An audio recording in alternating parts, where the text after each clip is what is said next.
Our basic aim, to make education free and accessible. अस्सलामुअलैकुम student, तालीम and तरबिया में खुश आमदीद। मैं हूं आपका टीचर ज़ीशान। आज हम जो पढ़ेंगे फर्स्ट ईयर का सेकंड चैप्टर है हमारे पास, scalar and vector. First year का फर्स्ट चैप्टर हमारा हो गया है, उसके न्यूमेरिकल जितने भी थे वो भी सारे हमने कर दिए। अब हमारे पास है स्केलर एंड वेक्टर, ये सेकंड चैप्टर है, ये मोस्ट इम्पोर्टेंट है, पेपर में भी बहुत आता है। तो अब स्केलर वेक्टर को पढ़ने से पहले हम एक और टर्म वो पढ़ लेते हैं, वो है हमारे पास क्वांटिटी। क्वांटिटी हमारे पास क्या होती है? क्वांटिटी नाम से ही जाहिर होता है कि भाई मिकदार को कहते हैं, वैल्यू। यानी कोई भी चीज़ हमें कितनी वैल्यू में चाहिए, क्या चाहिए, उसको हम क्वांटिटी कहते हैं। इसकी डिफिनेशन ये है, anything which measure easily is known as quantity. कोई भी ऐसी चीज़ हो जिसको हम आसानी से नाप सकें, मेजर कर सकें, उसको हम क्वांटिटी कहते हैं। जैसे हमारे पास हम शुगर को किलोग्राम में लेते हैं, 5 ग्राम ऑफ शुगर। इसी तरह लेंथ होगी हमारे पास, मीटर में उसको मेजर करते हैं। तो ये हमारे पास होती है क्वांटिटी। अब क्वांटिटी हमारे पास, क्वांटिटी को हमने क्लासीफाई किया हुआ है दो टाइप्स में, यानी इसकी दो टाइप्स हमने बना ली। एक को हम कहते हैं स्केलर क्वांटिटी और दूसरी होती है हमारे पास वेक्टर क्वांटिटी। अब हम आहिस्ता आहिस्ता इन दोनों को पढ़ेंगे। सबसे पहले हमारे पास जो स्केलर क्वांटिटी है वो कौन सी क्वांटिटी होती है? स्केलर क्वांटिटी हमारे पास वो होती है जिसमें हमें किसी भी चीज़ का मैग्नीट्यूड और यूनिट गिवन हो। मैग्नीट्यूड दरअसल में अब ये आपके पास नहीं, एक टर्म आ गई मैग्नीट्यूड।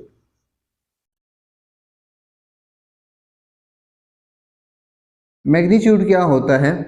कोई भी वैल्यू हो, कोई भी वैल्यू, उसको हम कहते हैं मैग्नीट्यूड। फॉर एग्जांपल, हमारे पास, हम गए शॉप पे और हमने शुगर लेनी है, तो हम उसको कहते हैं कि भाई 5 किलोग्राम शुगर दे दो हमें। तो ये हमारे पास जो 5 किलोग्राम है, तो ये इसमें जो 5 है ये हमारे पास वैल्यू है, तो ये हमारे पास मैग्नीट्यूड है। और ये हमारे पास जो केजी है ये यूनिट है। तो स्केलर क्वांटिटी वो होती है जिसमें हमें मैग्नीट्यूड गिवन हो और साथ में हमारे पास यूनिट भी गिवन हो, उसको कहते हैं हम मैग्नीट्यूड। अब इसकी एग्जांपल कौन सी है? पहली एग्जांपल है इसकी डिस्टेंस, यानी एक बॉडी ने डिस्टेंस कवर किया। अब हम उसको मेजर करते हैं। उसमें क्या होता है कि हमें पता होता है कि इस बॉडी ने, अब हमने डिस्टेंस मेजर किया तो हमारे पास आ गया कि भाई इसने 3 मीटर डिस्टेंस कवर किया। अब हमारे पास ये जो 3 है ये इसका मैग्नीट्यूड है और ये जो मीटर है ये यूनिट है। तो ये हमारे पास डिस्टेंस जो है ये हमें पता चला कि भाई ये हमारे पास स्केलर क्वांटिटी है। अब उसके बाद मास आ जाता है, यानी कोई भी वजन हो, इसी को ले लें आप 5 kg। इसमें जो 5 है ये हमारे पास मैग्नीट्यूड है और ये केजी जो है ये इसकी यूनिट है। तो इस जिस जो भी क्वांटिटी हो, इसके अलावा और भी जितनी भी क्वांटिटी है जिसमें हमारे पास मैग्नीट्यूड गिवन हो और उसकी यूनिट गिवन हो, तो वो हमारे पास स्केलर क्वांटिटी होती है। अक्सर एमसीक्यूज में पूछा जाता है, कोई भी दे दें आपको, फॉर एग्जांपल ये दे दी जाए कि मास, आप बताएं ये स्केलर क्वांटिटी है या वेक्टर क्वांटिटी है, तो आप इस चीज़ को याद रखिएगा कि जिसमें मैग्नीट्यूड और यूनिट गिवन हो वो हमारे पास स्केलर क्वांटिटी है। इसको नोट कर लें आप, फिर चलते हैं हम अपनी नेक्स्ट जो है वो वेक्टर क्वांटिटी की तरफ। इसको नोट कर लें। तो स्टूडेंट्स, अभी हमने थोड़ी देर पहले पढ़ा स्केलर, अब हम पढ़ रहे हैं वेक्टर। स्केलर में क्या था कि हमारे पास जो है उसमें सिर्फ मैग्नीट्यूड और यूनिट गिवन था, जबकि वेक्टर की डिफिनेशन ये है, those quantity which can specified their magnitude as well as direction. यानी इसमें मैग्नीट्यूड तो गिवन होगा, साथ में डायरेक्शन भी गिवन होगी कि कोई भी चीज़ है, अब जैसे हम किसी भी बॉडी पे फोर्स अप्लाई कर रहे हैं तो उसमें डायरेक्शन गिवन होगी कि इस पे कहाँ से फोर्स अप्लाई करनी है, कौन सी साइड से, ईस्ट पे, वेस्ट पे, नॉर्थ पे, साउथ पे, यानी हमें डायरेक्शन भी गिवन होगी। तो वो हमारे पास होती है वेक्टर क्वांटिटी। अब इसको रिप्रेजेंट कैसे किया जाता है, यानी वेक्टर को लिखा कैसे जाता है? तो वेक्टर को लिखना, जैसे हम स्केलर में नॉर्मल अल्फ़ाबेटिक से लिखते थे, जबकि यहाँ पे नॉर्मल अल्फ़ाबेटिक से नहीं, बल्कि होते तो अल्फ़ाबेट हैं, पर उनके ऊपर जो है एक एरो लगा दिया जाता है। जैसे अब हमारे पास कोई भी वेक्टर है ए, तो इसको हम सिर्फ ऐसे अल्फ़ाबेट से नहीं लिखेंगे बल्कि इसके ऊपर एक एरो लगा देंगे। तो ये हमें, ये निशानी के लिए होता है कि भाई ये हमारे पास वेक्टर है। जैसे अब ये हो गया, फिर हमारे पास अल्फा है कोई वेक्टर, तो उसके ऊपर भी एरो आएगा। अगर कैपिटल लेटर में आ रहा है हमारे पास तो उसके ऊपर भी हमारे पास एरो आएगा। अब इसकी एग्जांपल देख लेते हैं हम। फॉर एग्जांपल हमारे पास जो है वेलोसिटी ले लें आप।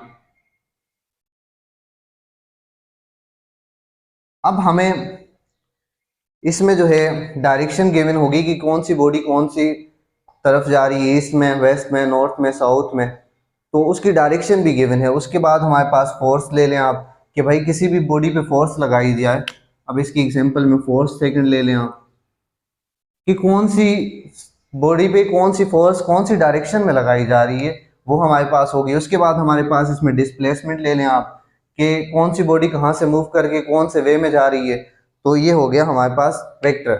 अब इसकी कॉमन एग्जांपल ले लें आप, जैसे हम पेपर में चाहते हैं कि हमारे 90% मार्क्स आए, तो ये हमारे पास स्केलर क्वांटिटी है कि यानी हमने 90% मार्क्स लाने हैं, जबकि हमें ये नहीं पता कि 90% मार्क्स लाने के लिए हम करेंगे क्या क्या, कौन कौन से वे पे चलेंगे, कैसे पढ़ेंगे। जब हमें ये भी पता होगा कि हमने 90% मार्क्स तो लाने हैं, पर हमने इस तरह से चलना है, ऐसे पढ़ना है, ऐसे प्रिपरेशन करनी है, तो वो हमारे पास होगा वेक्टर। जबकि हमें यही होगा कि 90% लाने हैं, तो वो हमारे पास स्केलर होगा। अब जो है वेक्टर की टाइप्स आ जाती हैं, आप ये नोट कर लें, फिर हम करते हैं टाइप्स पे।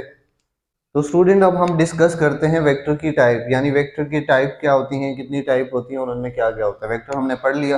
वेक्टर हमारे पास वो होता है जिसमें हमारे पास मैग्नीट्यूड भी गिवन हो, डायरेक्शन भी गिवन हो और यूनिट भी गिवन हो, उसको हम वेक्टर कहते हैं। उसकी जो सबसे पहली जो टाइप है उसको कहते हैं हम यूनिट वेक्टर। यूनिट नाम से जाहिर होता है कि वन, यानी इसमें क्या होता है कि हमारे पास कोई भी बॉडी हो उसका मैग्नीट्यूड जो है वो इक्वल टू वन हो। मैग्नीट्यूड हमारे पास वन के इक्वल हो तो वो हमारे पास यूनिट वेक्टर होता है। अब जैसे कोई मास है 1 kg, तो वो हमारे पास यूनिट वेक्टर होगा। इसी तरह सिर्फ यानी सिर्फ डायरेक्शन शो कर रहा हो कि इस डायरेक्शन में जा रहा है, और जैसे हमने 1 न्यूटन फोर्स किसी भी बॉडी पे अप्लाई की, वेस्ट पे, नॉर्थ पे, ऐसे करके, तो सिर्फ हमें डायरेक्शन के लिए जो होता है उसको हम यूनिट वेक्टर कहते हैं। अब इसकी सेकंड टाइप जो है वो हमारे पास आ जाती है पैरेलल वेक्टर। पैरेलल वेक्टर क्या होता है कि इसमें हमारे पास, अगर फॉर एग्जांपल आप ये देख लें पैरेलल वेक्टर में, ये हमारे पास दो फोर्सेस हम अप्लाई कर रहे हैं किसी भी बॉडी पे, एक ये है और दूसरी ये है।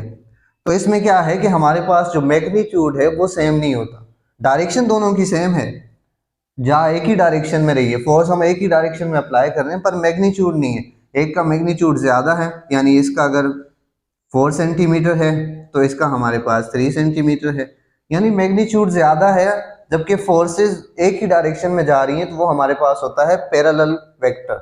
अब इसी की एक और टाइप भी होती है, वो मैंने लिखी नहीं यहाँ पे, आप नोट कर लें, वो होती है anti parallel vector. Anti parallel vector. अब एंटी पैरेलल वेक्टर में क्या होता है कि फोर्सेस हम किसी भी बॉडी पे दो फोर्सेस अप्लाई करें तो उसकी मैग्नीट्यूड सेम नहीं होता, जबकि उनकी डायरेक्शन भी ऑपोजिट में होती है, यानी एक अगर इस डायरेक्शन में जा रही है तो दूसरी फोर्स हम इस डायरेक्शन में लग रही होगी, तो वो हमारे पास एंटी पैरेलल वेक्टर होता है। पैरेलल वेक्टर में हमारे पास मैग्नीट्यूड इक्वल नहीं होता, जबकि डायरेक्शन हमारे पास सेम होती है। अब इसकी जो चौथी टाइप से हमारे पास वो है नल वेक्टर, यानी जिसमें हमारे पास मैग्नीट्यूड जीरो की इक्वल। फॉर एग्जांपल आप एग्जांपल ले लें कि भाई हमारे पास एक फोर्स हम एक बॉडी पे यहाँ से लगा रहे हैं 10 सेंटीमीटर की, अब दूसरी फोर्स हम यहाँ से कर रहे हैं -10 सेंटीमीटर हो जाएगा। अब आप इन दोनों को जब प्लस करें तो हमारे पास आंसर क्या आएगा, जीरो। तो मैग्नीट्यूड हमारे पास जीरो है, जिसमें हमारे पास मैग्नीट्यूड जीरो के इक्वल हो वो फोर्स, वो हमारे पास वेक्टर जो होता है वो नल वेक्टर के इक्वल होता है। अब इक्वल वेक्टर में क्या होता है कि इक्वल वेक्टर में हमारे पास हम किसी भी बॉडी पे दो फोर्सेस अप्लाई करते हैं, वो सेम डायरेक्शन में जाती है। एक तो उनका डायरेक्शन भी सेम होता है, दूसरा उनका मैग्नीट्यूड भी सेम होता है, यानी ये अगर फोर्स लग रही है 4 सेंटीमीटर की तो ये भी 4 सेंटीमीटर की ही होगी। तो तब जाके इन दोनों की डायरेक्शन भी सेम है, इन दोनों का मैग्नीट्यूड भी सेम है, तो वो हमारे पास इक्वल वेक्टर होता है।